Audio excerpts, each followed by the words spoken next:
أعوذ بالله من الشيطان الرجيم.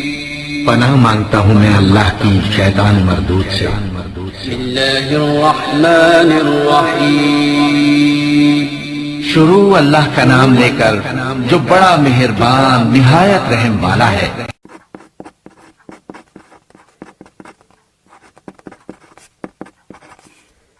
ناظرین، دنیا میں اب تک 3 قسم کے مور دریافت ہوئے ہیں: گرین پی فالز، انڈین پی فالز اور افریقن کانگو پی فالز۔ مور کو انگریزی زبان میں پی فال کہا جاتا ہے کہ نر مور کو پی کاک، مادہ کو پی ہین، جبکہ چوزے کو پی چک کہا جاتا ہے۔ عام طور پر انہیں پی کاک ہی بولا جاتا ہے۔ یہ بھی درست ہے۔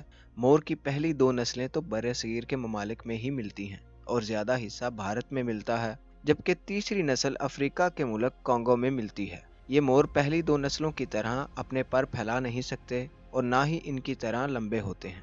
مور کا شمار دنیا کے خوبصورت ترین پرندوں میں ہوتا ہے۔ لمبے خوبصورت پر اور دم صرف نر پرندوں میں ہی ہوتی ہے۔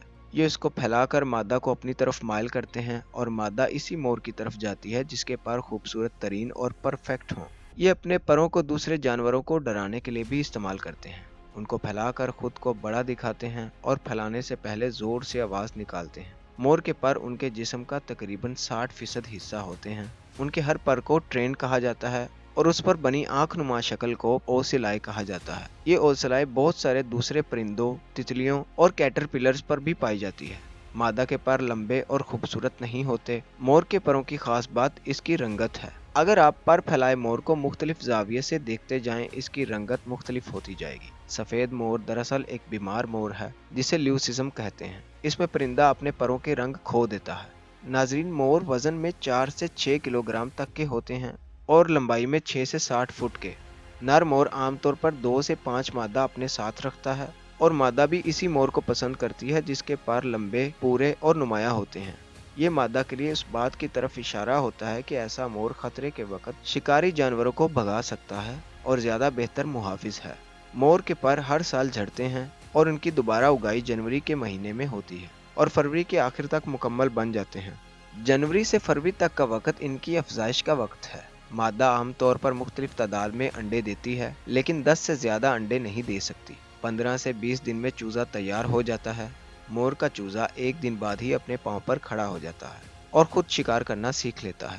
مور زمین پر ہی گھونسلہ بناتا ہے اور درخت کی شاخ پر بیٹھ کر اس کو مانیٹر کرتا ہے۔ ناظرین، مور دانے، پتے، کیڑے مکوڑے، چھوٹے سانپ اور چھپکلیاں وغیرہ کھاتے ہیں۔ یہ سانپوں سے بہترین لڑنا جانتے ہیں۔ مور 16 کلومیٹر فی گھنٹہ کی رفتار سے دوڑ اور اڑ سکتے ہیں۔ ان کی اڑان چھوٹے موٹے دشمن سے بچنے کے لیے ہی ہوتی ہے۔ یہ جنگلی بلیوں، روکون، نیولے اور چیتوں کا شکار ہو جاتے ہیں۔ مور کی ایوریج عمر 20 سال ہے۔ تو ناظرین، اسی معلومات کے ساتھ اجازت دیجیے، اگلی ویڈیو میں حاضر ہوتے ہیں۔